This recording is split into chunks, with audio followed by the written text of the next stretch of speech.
नमस्ते दोस्तों, स्वागत है आपका अपना चैनल यूनिक्यू में। तो ऑर्गेनिक केमिस्ट्री में कुछ नेम रिएक्शंस है, तो वो नेम रिएक्शंस आपको करने होंगे वन बाय वन। तो एक नेम रिएक्शन है रेमर-टेमर रिएक्शंस। तो वो आज हम देखेंगे रेमर-टेमर रिएक्शंस होता क्या है और इसका मैकेनिज्म क्या है। ओके, ये जो जितने नेम रिएक्शंस हैं they are very important from the exam point of view, तो वो आप सबको करने हैं। तो ये मैंने कुछ नोट्स बनाए थे नेम रिएक्शन के जब मैंने प्रिपरेशन किया था 2017 में। तो मैंने ये डिफरेंट डिफरेंट सोर्सेस से बनाए थे, जैसे पीटर साइग, मार्श, पॉला ब्रूस, सोलेमस, ये बहुत सारे बुक्स का कॉम्बिनेशन से ये मैंने नोट्स बनाए थे एल। ओके, तो अभी तक मेरे नोट्स है तो इसमें आपसे शेयर कर रहा हूँ। तो चलिए रेमर टेमर रिएक्शन देखते हैं। तो रेमर रिएक्शन में क्या होता है, बेसिकली फिनॉल। ये बेसिकली फिनॉल है। बेंजीन पे अगर OH लगा हो तो उसको हम बोलेंगे फिनॉल। ना इस फिनॉल को जब alkaline solution means aqueous NOH में क्लोरोफॉर्म के साथ ट्रीट करते हैं तो हमको मिलता है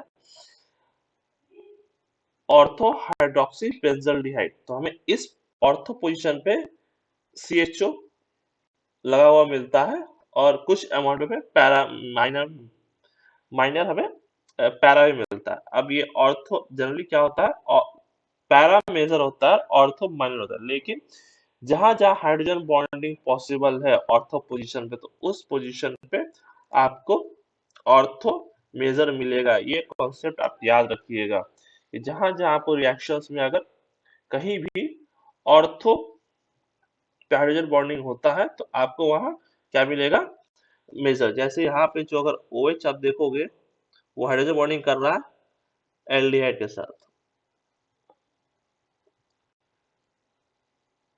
ये आपका COH। तो यहाँ पे बेसिकली हाइड्रोजन बॉन्डिंग है हाइड्रोजन और ऑक्सीजन के बीच में, इसलिए ऑर्थो मेजर बनता है। ये कॉन्सेप्ट याद रखिए, केमिस्ट्री में काम आता है। जहां भी अगर ऑर्थो पोजीशन पे हाइड्रोजन बॉन्डिंग बनेगी तो वो मेजर बनेगा, नहीं तो पैरा ही मेजर होगा।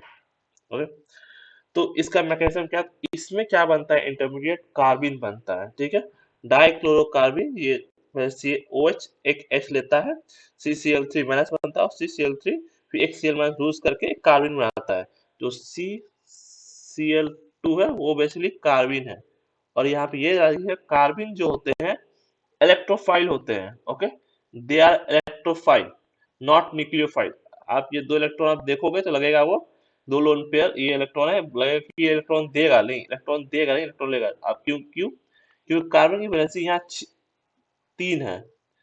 ठीक है, Cl2 हो गई, Cl2 हो गई, ये दो, और यहाँ पे दो, तो टोटल कितने इलेक्ट्रॉन हुए, हमारे पास 6 इलेक्ट्रॉन है, 6 इलेक्ट्रॉन। तो 6 इलेक्ट्रॉन मतलब और दो इलेक्ट्रॉन को लेगा, that means it is acting as a electrophile not as electrophile. जो कार्बन इंटरमीडिएट होते हैं वो इलेक्ट्रोफाइल होते हैं, ये रखिएगा। तो ये कार्बन मॉलिक्यूल क्या करता है, सबसे पहले जो NOH है इसको एक्टिवेट करेगा, फिनॉल को एक्टिवेट करेगा H लेके। तो ये स्टेप इसलिए एक्टिवेट करता है, बस मोर एक्टिव करता है फिनॉल को। इससे क्या होता है कि ये जो बेंजीन का रिंग है मोर इजिली वो दे सकता है डाई कार्बिन को। तो ये अपना बेंजीन का पाई इलेक्ट्रॉन दिया कार्बिन को यहाँ पे, तो ये अटैच हुआ, वो आया, तो ये जो नेगेटिव चार्ज है इधर आया इस बॉन्ड पे, वहां से फिर अब H2O, जब H2O करेगा तो हाइड्रोलिसिस होगा। तो वो क्या करेगा, यहाँ पे बेसिकली वो एक H ले लेगा और फिर ये H लूज करके फिर वापस जाएगा उधर। ठीक है, तो फिर ये O माइनस बनेगा, फिर एक और OH यहाँ से H निकालेगा, तो बेसिकली यहाँ पे हाइड्रोलिसिस हो गया। तो यहाँ ये जो क्लोरीन था दो बार क्लोरीन लिख लेगा, तो उस वहाँ OH OH लगेगा, जैसे ये CHOH। तो ये बेसिकली इसको बोलते हैं हाइड्रेट्स। ओके, कार्बन पे दो OH लगे हो ऐसे को बोलते हैं हाइड्रेट्स। तो हाइड्रेट्स जनरली अनस्टेबल होते हैं। ठीक है, तो रेडिली टर्न कर जाएंगे इसमें कार्बोनिल में। तो वही यहाँ पर हुआ। लेकिन ये हाइड्रेट्स स्टेबल होते हैं कब, जब हाइड्रोजन बॉन्डिंग होगा। ये भी कुछ एक्सेप्शंस आते हैं, तो जब हाइड्रेट्स पढ़ेंगे तो उसमें देखेंगे। तो ये अपना एल्डिहाइड में चेंज करना, उसके बाद आप H प्लस डालेंगे तो बेसिकली ये O माइनस प्रोटोनेट हो जाएगा, हमें वो मिलेगा ऑर्थो हाइड्रोक्सी बेंजोल्डिहाइड। तो ये बेसिकली मैकेनिज्म था। अब क्या, जब एक और है कि अगर पैरा पोजीशन ब्लॉक्ड है तो उसमें हमें कुछ डिफरेंट प्रोडक्ट मिलता है। उसमें हमें क्या मिलता है, उसमें देखिए आप पैरा पोजीशन ब्लॉक्ड है तो उस केस में हमें इस तरह का डाइनोन स्ट्रक्चर मिलता है। ओके, जो साइक्लो हेक्साडाइनोन बोलते हैं इसको, कंटेनिंग डाइक्लोरोमिथाइल ग्रुप। तो डाइक्लोरोमिथाइल ये जो CH Cl2 है, जो बनता है हमारा कार्बिन से, हमें वो ग्रुप मिलता है। तो ये याद रखिएगा, जब फिनॉल का पैरा पोजीशन ब्लॉक्ड है तो क्या प्रोडक्ट बनता है। तो हमारा एक ये प्रोडक्ट बनेगा और एक ये प्रोडक्ट बनेगा। ठीक है, ये कुछ तो डिफरेंट दिखा है, बेसिकली ये डायनोन है। अगर आपको इस तरह से स्ट्रक्चर मिलता है तो उसको हम डायनोन बोलते हैं। ओके, जो नेक्स्ट रिएक्शन है इसमें Kolbe's reaction, Kolbe Smith reaction. ये भी फिनॉल का ही रिएक्शन है। इसमें से क्या था, फिनॉल को इसमें फिनॉल के बेसिक मीडियम में CO2 के साथ ट्रीट करते हैं at 120 degree centigrade and 140 degree centigrade at 4 to 7 ATM। तो हमें क्या मिलता है, यहाँ पर C double bond OH carboxylic group मिलता है हमें ऑर्थो पोजीशन पे। रेमर टेमर पे हमें यहाँ क्या क्या मिल रहा था, हमें यहाँ एल्डिहाइड मिल रहा था। ओके, ना हमें यहाँ कार्बोक्सिलिक एसिड मिलता है कोलबेस रिएक्शन में। ओके, अगर इसका टेम्परेचर बढ़ाओगे, इस इसमें भी क्या होता है, ऑर्थो मेजर होगा।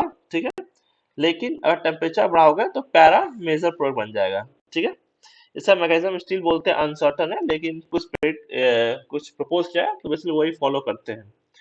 तो इसका मैकेनिज्म क्या है देखते हैं। तो बेसिकली सबसे पहले तो एक्वस मीडियम है, तो वो फिनॉल का जो OH है, एसिडिक हाइड्रोजन, ये जो H है वो ले जाएगा तो फिनॉक्साइड बनेगा। और कहते हैं जब फिनॉक्साइड बनता है तो ये बेसिकली एक कॉम्प्लेक्स बनाता है कार्बन डाइऑक्साइड के साथ। तो ये O माइनस और ये सोडियम Na+, क्योंकि एक्वस मीडियम हमने NOH लिया है। ठीक है, और ये CO2 का O। तो जब ये इलेक्ट्रॉन अपने तरफ लेता है तो इससे क्या होगा, ये जो कार्बन है वो कार्बन पार्शियल पॉजिटिव चार्ज आएगा। ठीक है, पार्शियल पॉजिटिव चार्ज आने की वजह से वो इलेक्ट्रोफिलिक कार्बन हो जाएगा। इससे क्या होगा, अटैक करने में आसानी होगी, इलेक्ट्रॉन देने में आसानी होगी। तो देखिए यहाँ पे ये पेंसिल का पाई अटैक कर रहा है किस पे, CO पे, और ये इलेक्ट्रॉन ऊपर गया, देख सकते हो एरो में। उसके बाद क्या हुआ, फिर ये O माइनस, फिर यहाँ से ये H जो था वो लूज किया, फिर O पर गया ना, उसके बाद हमने H प्लस डाला तो हमारा कार्बोक्सिल एसिड बन गया। सिंपल सा मैकेनिज्म है, ज्यादा कॉम्प्लिकेटेड नहीं है, सिंपल सा मैकेनिज्म है। बेंपायरिंग अटैक करेगा कार्बन पे ऑफ कार्बन डाइऑक्साइड, वो उधर जाएगा, फिर उसके बाद H यहाँ से लूज होगा, इस केस में यहाँ H लूज होगा। H लूज होने के बाद H प्लस निकलेगा यहाँ से, तो ये H प्लस आ जाएगा इन O माइनस, तो O माइनस से फिर H प्लस डालेंगे, बेसिकली O माइनस है। ओके, तो डालेंगे तो ये आपका कार्बोक्सिल ग्रुप लग जाएगा यहाँ पे, ये भी प्रोटोनेट हो जाएगा और ये भी प्रोटोनेट हो जाएगा जब एसिड डालेंगे H प्लस। तो इस तरह से इसका मैकेनिज्म है। ठीक है ना, अगर यहाँ पे हम NOH लेते हैं, KOH लेंगे तो क्या होता है, तो KOH NOH जब देखा गया कि ऑर्थो पैरा में, ऑर्थो पैरा जो रेशियो होती है, ऑर्थो अधिक फॉर्म होता है NOH के केस में। ठीक है, पैरा से, लेकिन जब KOH लेंगे तो ये रेशियो घट जाता है।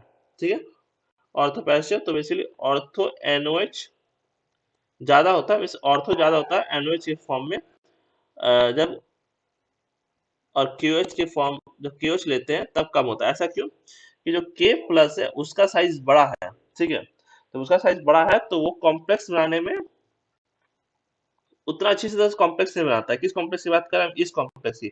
यहाँ पे जो सोडियम कॉम्प्लेक्स बना रहा है, फिनॉक्साइड आयनाइड और कार्बन डाइऑक्साइड, वो कैल्शियम वो सॉरी पोटेशियम ठीक से नहीं बना सकता है ये कॉम्प्लेक्स, इस क्योंकि ये बिगर इन साइज है, इसलिए हमें ऑर्थो प्रोडक्ट कम मिलता है जब हम QH यूज करते हैं तो। ठीक है, तो सैलिसिलिक एसिड, तो ये जो बनता है इसको बोलते हैं सैलिसिलिक एसिड, ये जो हमारा बना इसको बोलेंगे सैलिसिलिक एसिड। ये जो है प्रोडक्ट इसको बोलते हैं सैलिसिलिक एसिड, कॉमन नेम है इसका सैलिसिलिक एसिड। इसको एक और तरीके से बना सकते हैं, जब फिनॉल को NaOH और chloroform sorry chlorine carbon tetrachloride में ट्रीट करेंगे CCl4, तो उसको तब भी हमें सैलिसिलिक एसिड मिलता है। तो कुछ प्रॉपर्टीज होती है सैलिसिलिक एसिड की, ये कुछ रिएक्शन है सैलिसिलिक एसिड की। तो पहला अगर आप हीट करोगे तो क्या होगा, ये CO2 यहाँ से निकल जाएगा। फिर ब्रोमीन वाटर से हीट करोगे तो आपको 2,4,6 ट्राई ब्रोमो फिनॉल मिलता है। ठीक है, तीनों पोजीशन पे ऑर्थो, दोनों ऑर्थो एक पैरा पे, ये तीनों पोजीशन पे ब्रोमीन लग जाता है।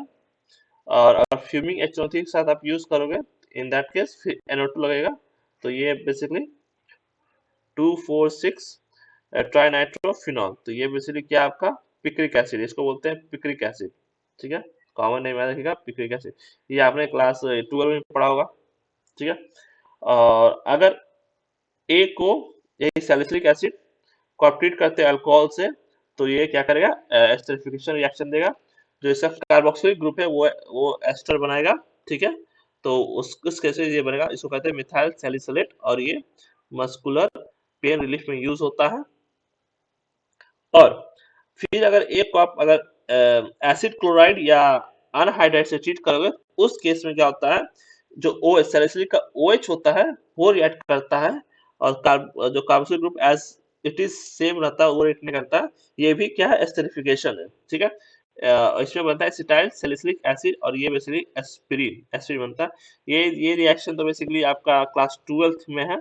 ठीक है, NCERT में एक रिएक्शन दिए हुए हैं, तो याद रखिएगा। तो दोनों रिएक्शन एस्टरिफिकेशन, एस्टरिफिकेशन क्या होता है, जब कार्बोक्सिलिक एसिड और OH ग्रुप रिएक्ट करके क्या बनाते हैं आपको, एस्टर। तो उस रिएक्शन को हम एस्टरिफिकेशन बोलते हैं। ठीक है, तो that was all in this video.